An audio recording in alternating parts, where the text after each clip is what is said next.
It's been an unsettling week for us on many levels. The COVID epidemic certainly is foremost in everybody's mind, and then the stock market crash, and a lot of people lost their jobs. Just a lot of upheaval, and we're all stuck at home.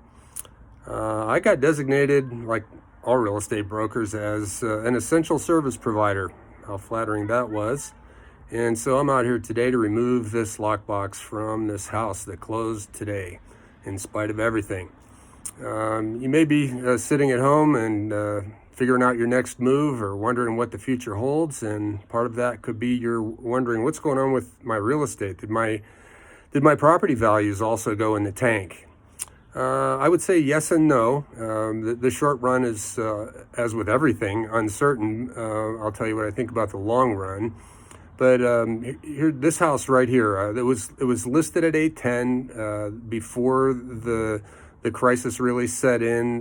We had multiple offers, bid it up to 820. We had a deal at 820, a backup at 820. The buyers had made all sorts of promises, waiving appraisal up to a certain point, minimizing their inspection rights. You know, the typical behavior to try to compete and win a bidding war. I think we had 4 offers altogether.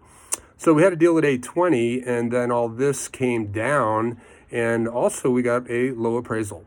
That's been, surprisingly to me, it's been more common than previously in the recent few weeks, even before this crisis hit. And so in the context of the crisis, the buyers successfully renegotiated the price from 820 down to 795, which was still higher than the appraisal, but at that level, the seller was smarting a bit from seeing $25,000 of profit evaporate, but needed to get the deal done. It was a vacant house, and so they went for it.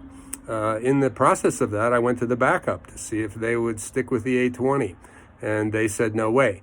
They wanted to renegotiate as well. So that gives you an illustration of the increased leverage that buyers have in this market that's changing so much. Had another deal that blew up altogether. That one also had a backup. That was listed at three and a quarter. We had it bid up to 340 with a backup, and both the primary buyer and the backup fled the scene on that one, and so we're back on the market. Had another buyer that was on the brink of putting a property under contract, and they got skittish, and understandably so, uncertain about their jobs, and so they went away. So it's not a great time to list your house if you don't need to right now, to be quite honest. If you do need to, then there are some things that you can do to try to minimize the damage to what you could have gotten for it a month ago. If you can afford to wait, then that's probably a better move for you.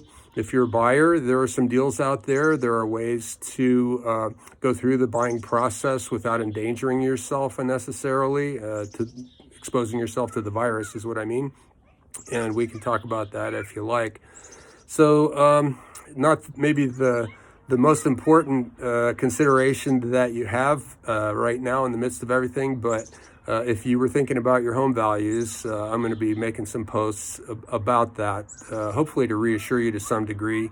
25,000 out of 820 isn't the same as a 30% drop in the stock market if that's where you were invested. So it's not a disaster on the real estate side, but it's not pretty either. And I hope you're staying healthy and staying safe and staying home.